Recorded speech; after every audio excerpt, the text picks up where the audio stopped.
Welcome to Quantum Revenue Expansion, where we share time-tested strategies to turn your annual revenue into your monthly revenue. Ready to up-level your business and your life? Then you will love listening in on the lively conversations Ursula has with her clients and guests as they share exactly what they did to grow and scale their business exponentially. Plus, you will discover how to experience more freedom, joy, and peace in your business and your life right now. If turning your annual income into your monthly income is your next step, then join us at the next 2X Intensive. Go to ursulainc.co/apply. Hey, everybody, and welcome back to Quantum Revenue Expansion, the podcast where we talk about turning your annual revenue into your monthly revenue. I'm super excited to be here with you today. And I've been wanting to do this show for a while because today it's a solo show. It's just me. And we're going to talk about the cost of staying small. Not the cost of playing small, the cost of staying small. There's something about playing small that never really sat right with me. So I like this idea of staying small. And what I mean by that is, how much is it costing you to keep your business at a certain size for you to play, be visible at a certain level versus really being super visible out in the world, like all of those pieces, like what is it really costing you?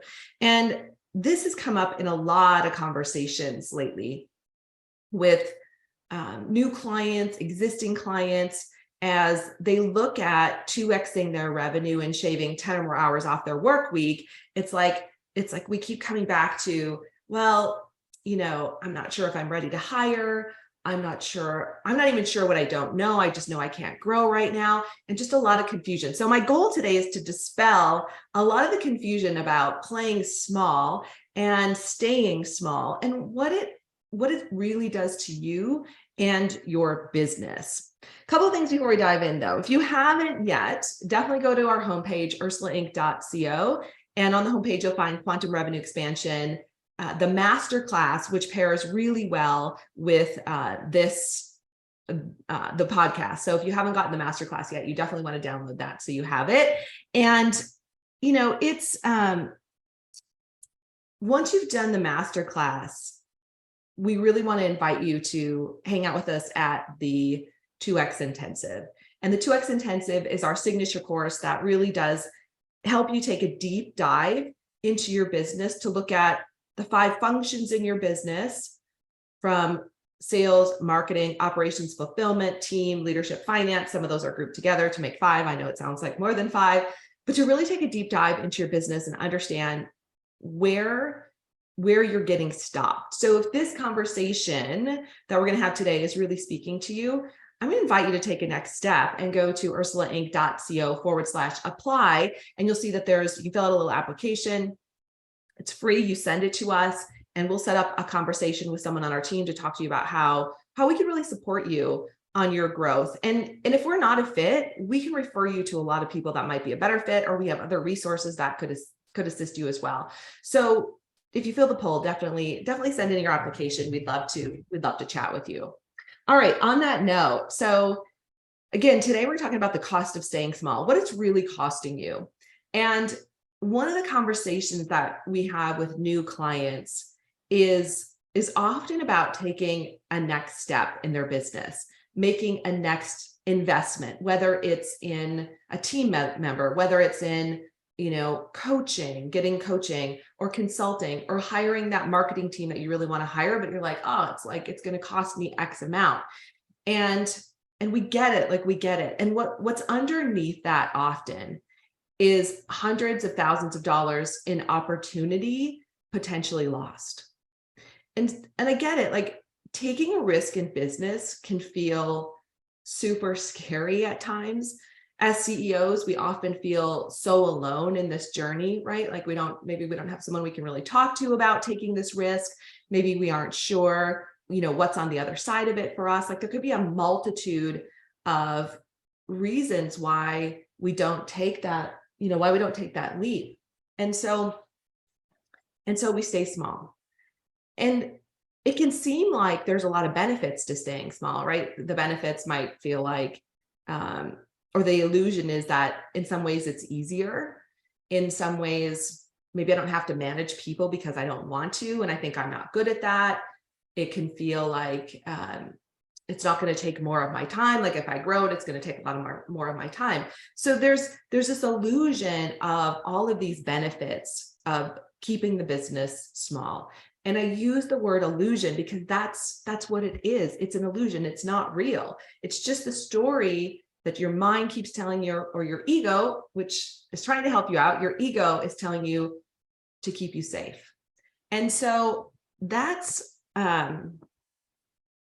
I want you to really lean into today is what is it really costing me to keep the business at a certain level? And a lot of the clients that show up in our world have grown their business to multiple six figures, or low six figures, 100,000, 250,000, which on its own is already a great feat. And often we find that people grow to that level by themselves.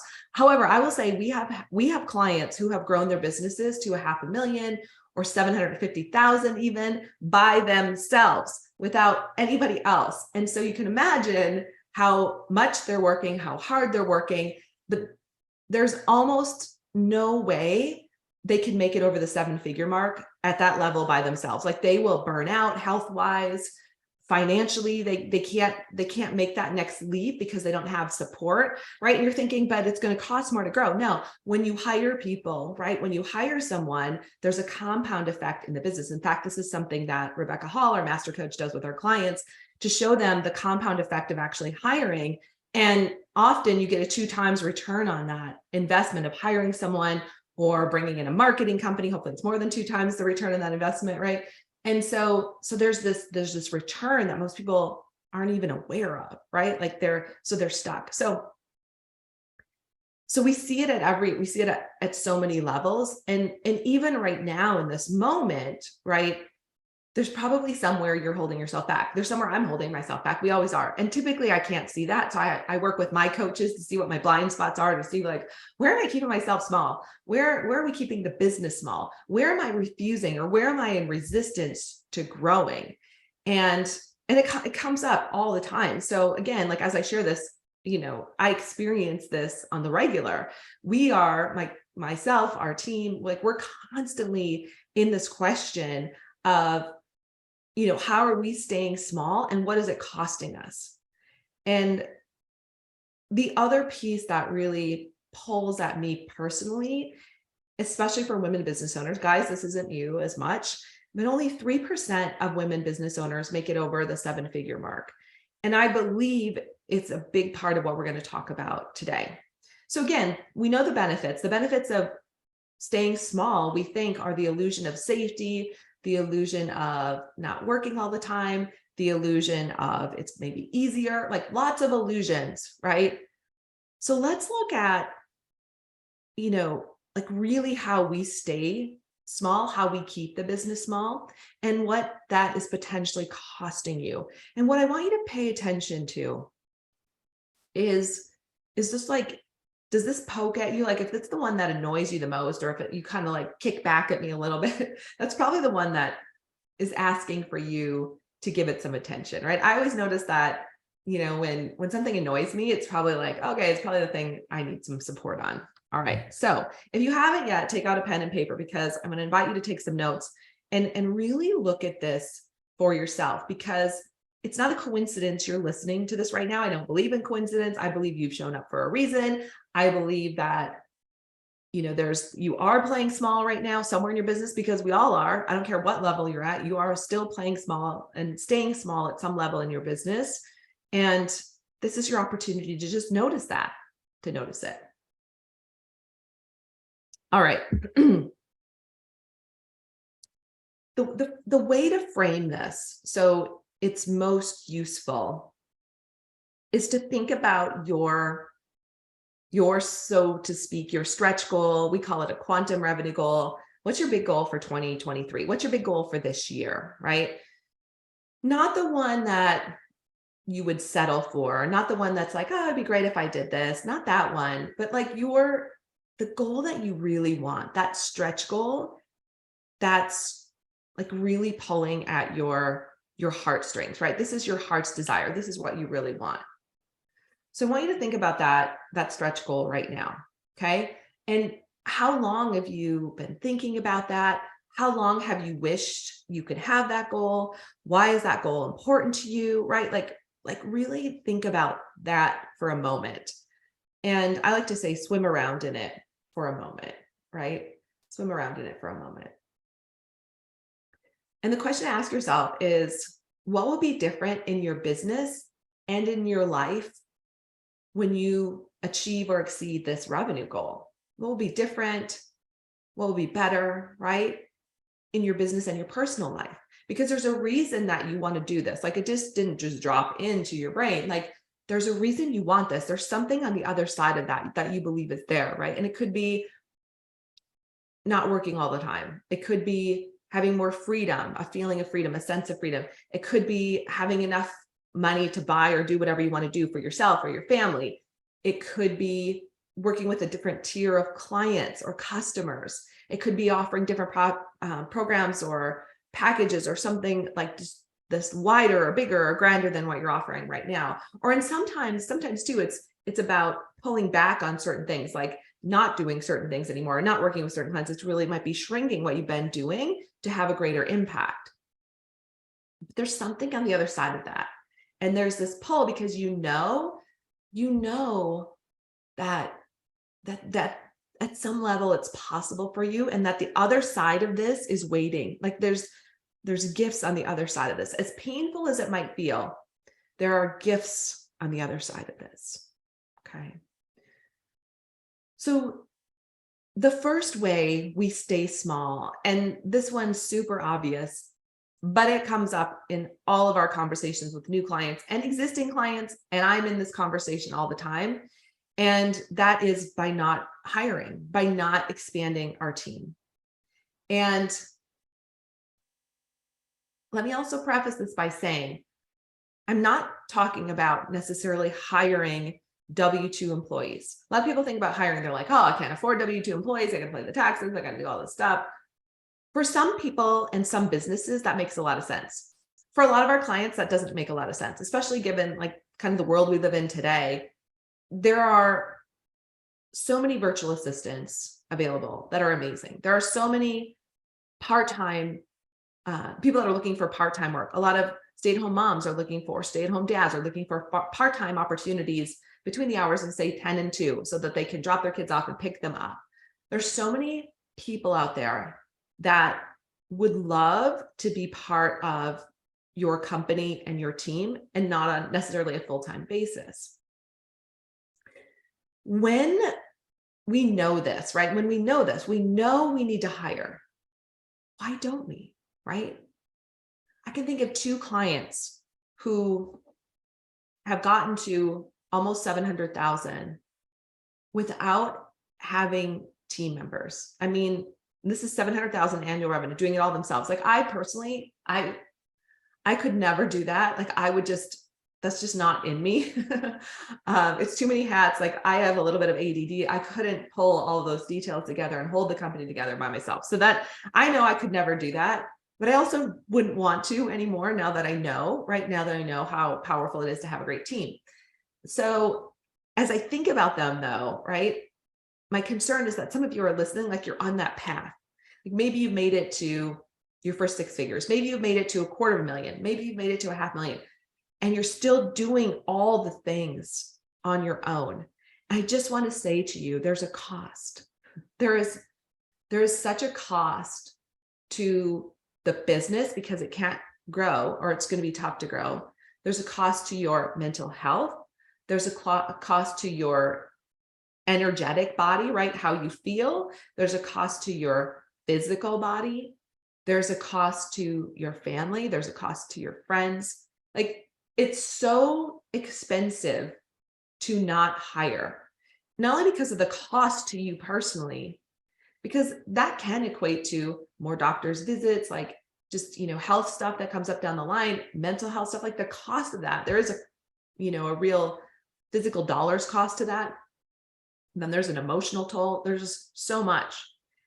And then there's the cost of just not being able to grow the business as fast as you might want to. So it's literally costing you tens of thousands or hundreds of thousands of dollars to stay where you are. Do you follow me? Like it's almost like a boulder just rolling down a hill, picking up more boulders, and it becomes this huge avalanche of how much it's costing you. And I say this with so much love and compassion, because I've been there, I've lived it, I still live it, right? I still have a business. There's people I can hire right now that I probably need to hire, right, as the company continues to grow. And sometimes there's resistance, right? Or sometimes it's like, maybe I'm just not I'm not in the right space to even think about that, right? So you got to get in the right space to think about, who am I hiring and what kind of support do I need? One of my favorite resources and books, and this came out of the pandemic, is 2020. I found this book and I've been sharing it ever since, is Who Not How by Dan Sullivan. If you've hung out with me, you've heard me talk about this. Shout out to Dan Sullivan. I don't know him. I want to have him on the podcast someday. I've read his books. He's amazing. Who Not How is amazing. I don't want to give a lot away, although the title gives a lot away. Definitely read the book. His point, and of course, there's so many layers to this, and I'm not doing it justice, but his point is, as business owners, right, when we have a big goal, our first question is, how am I going to get there? Not who's going to get me there. And this is where you start to flip everything on its head, because when you set that quantum goal, when you set that big goal, excuse me,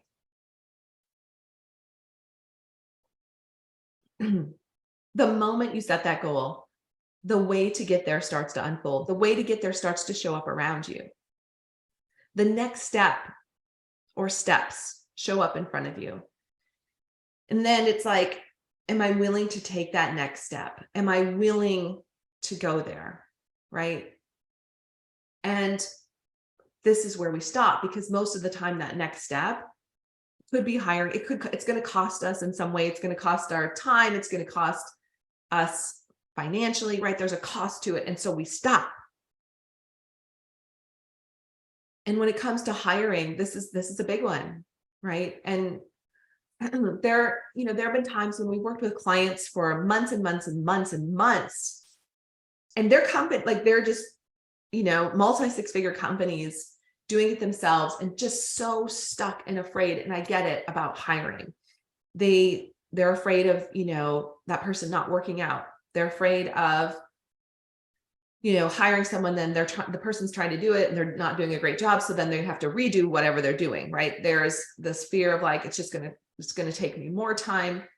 There's the belief that there's not enough good people out there right now. No one's available. All of these things. And what I want to say is that that's an illusion. That's a total illusion. One of my coaches so brilliantly said to me and challenged me when I was moving from the world of virtual assistants to more full-time team members. She said, Ursula, there is someone out there that would love to work for your company, and for them, this opportunity is a dream job. And she wasn't wrong. In fact, she was very right. And that has stuck with me at a deep level, continues to stick with me as we look at, growing the business and adding more people and adding more companies that we're collaborating with, and this is for you as you're listening to this, for someone working with you and your company is their dream job. It's like the answer to their prayers. And so if hiring is a place that's keeping you small, I want to encourage you to take a step or a couple steps there this week and just start to notice, right? Just start to notice who's available, what's available. Now, of course, like anything else, you have to take some steps, right? You got to write a job description. You got to write a role description and do a good one. Don't just try a little bit. Create a really strong job description that is exciting, that feels really good. And that was another thing one of my coaches was really encouraging me to do, is to create a job description that when someone read it, they were like, oh, that's me. That is so me. And so when you do that and you really connect with that, the right person is out there. They're going to show up. And who knows how they'll show up? That's not your business. Like someone might refer someone. You put it on social media. You can put it on job sites like Indeed. Don't be attached to where they're going to come from. Just trust that when you create that dream job description, there's someone out there that it's a perfect fit for. Like, lean into that. Okay. So again, we started with, we stay small by not hiring. And this is your opportunity to make a decision to hire, to bring that person in that can help you grow your company, right? From there, we continue to keep the company small by not taking the next step that's revealed to us. Again, the first step was getting clear on your revenue goal for this year. Like, here's the number that, like, no matter what, this is what I want to reach. This is it, right? Then, like I said before, the next steps are revealed, whether it's hiring somebody, whether it's like whoever it is, it's usually a who, hiring a coach, going to some training, maybe hiring a marketing company, could be, any of those things. Like, the next step is revealed. Even now, like, if you've set a big goal for 2023, you've had ideas drop in. Like, you've got the next steps have dropped in, they've shown up, but you haven't taken them yet, right? It's like, kind of like, I know I need to do this. And as I say this again, like, I've been there, I do this. This is the process I go through constantly. I know that there's a next step in front of me. The question is, why am I resisting it, right? Or what's stopping me from taking that next step? What's keeping me in resistance? And this is a skill that I highly recommend every business owner hone, because when you can start to notice this, when you can start to pay attention to, I've created the big goal, here's the next step that's showing up, here's where I'm stopping, or here's where I'm in resistance, that's a big tell, right? That tells you, okay, I know I need to do this. I know it's uncomfortable. I know I'm afraid. I know I don't know how it's going to work out, but I'm willing to do it anyway. In my own company, like, one area where this has shown up so many times is in marketing, right?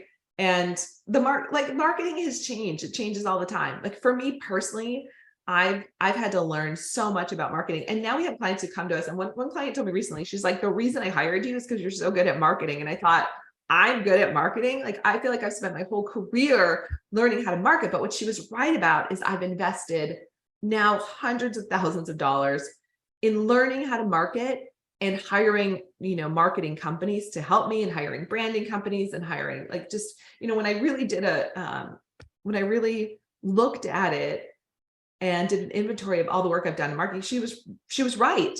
And we help a lot of companies, a lot of our clients grow in the area of marketing. It's not what we lead with, right? It's not what we talk about, but we have a lot of knowledge about marketing and how to grow companies, from very traditional marketing to now online marketing. And I can tell you that for me, even today, a lot of my time is spent, as CEO, it's in marketing, like watching where the company's going, leading the marketing, leading the branding, leading all of those pieces. And it's also the place where I've been the most uncomfortable. It's not sales. Like, sales is my background. I know how to sell. I used to teach selling. That was a big part of my company. We had sales coach now. Selling is not I know how to sell. I know that part. Marketing, though, has been like the thing that has really challenged me. And I don't think I'm alone in that. I think for a lot of business owners, marketing is the thing, right? Because marketing is not just one thing. It's like, you got to be doing all the stuff, all the different things. And yet not all of them work for companies. So with our clients, we always invite our clients to have 3 key ways that they're marketing consistently being the key word, consistently, right? And in the beginning of my company, networking was one of the ways I marketed. I started to speak on stages. That was one of the ways I marketed. I started to send out newsletters, which we call e-zines, or, now it's just like digital marketing, right? We email people. And then eventually, of course, I'm just doing the podcast. And I'll tell you, every single one of those scared me. Now hiring agencies, like, now we work with marketing agencies. And that also was really scary, right? Because it's a big investment. It's a really big investment. Every one of those, though, needed me to invest emotionally, and they required me to invest financially. And it was, every one of them scared me at some point, right? And I didn't want to do it. Every single one of them. I didn't think I'd have a podcast. I didn't really want to have a podcast. You know why? I didn't want the commitment. Well, I figured out how to do it in a way that doesn't feel like it's a big commitment all the time, right? We've got it nailed down. Speaking on stages. I have glossophobia. I didn't want to speak on stages. I didn't want to do that at all. I didn't want to learn to sell from stage. That scared the pants off me. I didn't feel like I had a choice. I felt like it was the next thing. I knew I could do it. I challenged myself to do it and actually got pretty good at it. And for a while, that was all I did. I spoke from tons of stages. You know, I'm saying this out loud. Networking, even networking. In the beginning, that was terrible. I was a terrible networker. I, in the beginning, hoped people wouldn't talk to me, right? It's like, what am I going to say? You're not. And then the funny thing about networking, believe me, I've been in a lot of networking groups, networking communities, and you go to them and the first thing people tell you when you get there is you're not supposed to sell. Like, you're at a networking meeting, but don't sell anything. I never got that. I still don't get that. Where else are we there? Of course we're there to sell. Maybe not, I'm not selling to you directly in that moment, but I'm here to sell. I guarantee you, like, I'm in business. I have to sell from stuff. PSA. So again, marketing can be uncomfortable. For some of you, it's very natural. Like, I see some people in my industry, like in the coaching space, and they're so good at marketing, but maybe they would tell me that it wasn't always easy for them, or, you know, they had to invest a lot, or they had to learn a lot too. But for you, if that's one of the things, marketing, if that's a place where if you're staying small there, it's costing you. It is costing you. And I get it, like, we're investing more than we've ever invested in marketing. And I'm sure that's going to continue to grow. And I'm sure someday I'll look back and think that was nothing compared to what I'm spending now. I feel you. It is a faith journey, right? It's like, okay, if I put X amount of dollars in, I need X amount of dollars to come back. And this is where, especially with marketing, like if you're hiring agencies, if you're hiring companies to help you, do your homework, do your research, right? Find those companies that can show you exactly how they get from A to Z and how they're going to convert clients for you. That is the question. So that I always ask, like, what is my return on investment and when is that going to happen? Because I've had companies that have had no return on investment that I've worked with. So you get good at asking those questions. But ask yourself now, right? In marketing, where are we playing small? A couple more before we wrap up. Another place we play small is just overall not investing in our business, or reinvesting, or not putting the money back in. And long-term, that can really hurt your company. So for example, if you need to update your website. If you need to, we talked about hiring, right? Marketing. If you need new marketing literature, if you need new promotional products, if you need one to send gifts to your clients, like all of those things cost money. If you need to invest in you need training, you need coaching, your team needs training, your team needs coaching. Like, we stop ourselves because we have this belief that maybe there's not more money coming. And I get it. Like, again, we're not talking about the faith journey that business is today, but business truly is, like, you're stepping out on faith. You don't know how it's going to happen. What I'll tell you though, is when you set that stretch goal, like we did at the beginning, and you just keep taking the next step that's in front of you, it will happen. It will show up for you. It will. But it means you're going to have to do the things that aren't comfortable. It means you're going to have to do the things that are outside of the comfort zone, those things that you've been putting off, those things that you've been resisting doing, right? You know what those are. And I want to encourage you. I want to encourage you to do those things, because that, on the other side of that, is where the money will start to come in. Speaking of money, another thing we do when when we're staying small, is not paying ourselves regularly. And not paying ourselves is like saying, I don't believe any more money is coming, so I'm not going to pay myself. Well, then why are you doing this? Like, if I wasn't paying myself, I wouldn't do this, because then I not only do I have a job that I maybe don't like, now I have a job where I don't get paid. No, that's not okay. Not okay. So pay yourself with the belief in your heart of hearts, because you're doing the marketing, because you're doing all the things you know you're supposed to do, because you're still out there, with the belief that more money is coming. Okay. Another way we stay small and keep the company small is by not having a plan for our money. So money loves a plan. I learned this years ago. And what I mean is when you set up your projections, right? You project out, this is X amount of money I'm going to do this year. Here's where I'm going to spend the money. Money wants to know. Money wants to know where you want it to go in your business. And then when you pay yourself, money also wants to know where are you going to spend that money, right? Money loves to know where it's going. When you tell money where to go, money shows up for you. This is one of the secrets that I feel like no one talks about. The better I am with my money, the better steward I am with my money, the more shows up. And not just through my business, the more it shows up from everywhere. And so not having a plan for your money keeps your company small. So if you don't have a plan yet, create a plan. Create a plan, like projections in your business, projecting out exactly where your money's going to go. How much money's coming in, how much money's going out based on your quantum revenue goal. That's where you start. That's telling money where to go. Then how much am I going to pay myself? And where's that money going to go? Am I investing? Am I, buying real estate with it? Am I giving it to my favorite charity, right? Is my child going to a new school? Where do you want that money to go? When you tell money where to go, it shows up for you. I want to make sure you hear that. When you tell money where to go, it shows up for you. And then finally, the last thing I want to talk about is how we keep the business small is by staying invisible. And I'm really good at this. So if you feel this, raise your hand. Like, is it easier to stay invisible? Yes. Well, I'm not an introvert, I'm an ambivert. So I can be extroverted when needed, but I also know how to be a really good introvert when needed. Like sometimes I just need to clam up and go within. And some people would say, well, that means you're an introvert. I don't think so. Like, I really do think ambivert is a thing. It's in the middle. And I am that. And because of that, being invisible is really easy. And I know I'm not the only person in business who feels this way because we talk to our clients all the time. I talk to colleagues, and there's kind of this epidemic of invisibility, mostly because we live in a time of true cancel culture. Like, people are afraid to say anything right now. I get it. I also get that it doesn't feel good to have people write nasty comments about your face or how you look or whatever, your teeth. I mean, I say those things because people say nasty things to me. And I've gotten to a point where, this might sound callous, but I do laugh. I do laugh because I like myself enough to not care. I don't care. My purpose is bigger than what people think of me. My purpose is bigger than whatever you could make fun of. And by the way, people made fun of me when I was in elementary school, high school. We've talked about this too. My son asked me a lot though. He's like, what was it like in elementary school? What was it like, And it wasn't great. It wasn't great at all. And a lot of people made fun of me for a bunch of things. And I didn't come from a lot of money. I didn't have nice clothes.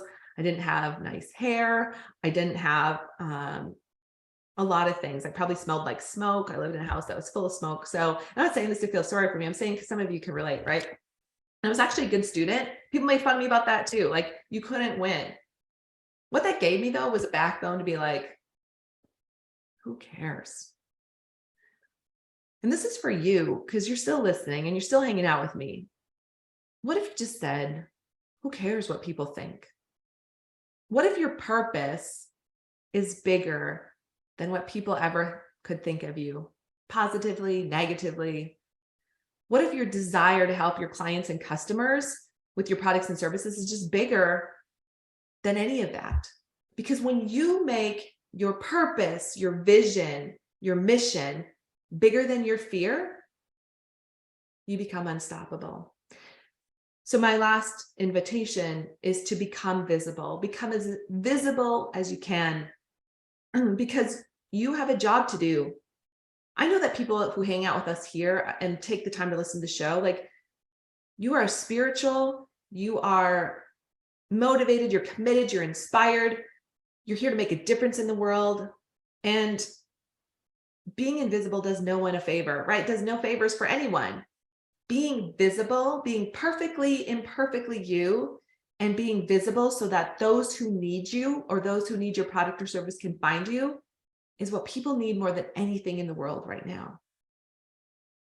And so, as we close, I just want to say to you that the cost of staying small is too high. It's too high for you personally. It's too high for you professionally. And it's too much to keep playing small for those people who are trying to find you, who desperately need you in this weird time in the world that we're in. And so just so much love to all of you and so much encouragement. And I want you to know that if you're looking for a community or people who get you, we'd love to have you come and hang out. So again, go to ursulainc.co/apply if you feel the pull and if you want some support, and come and hang out with us at the 2X Intensive. Because you are a listener of the podcast, you do receive a very special package for coming to the 2X Intensive because you hang out here. I'd love to tell you about it. So if you're interested, fill out the application and write in this place where'd you hear about it, say the podcast, make a note there, and or let me know when we talk to you, and we'll make sure that you receive that special package. All right, everybody, that's it. I wish for you and intend for you that this will be your most epic year yet. Love you all. Let us know how we can support you. Thank you for joining us today. And if you are ready to make your next quantum leap, let's do it. Ursula invites you to join us at the 2X Intensive. Go to salescoachnow.com/apply. Don't forget to leave us a review on your favorite podcast app.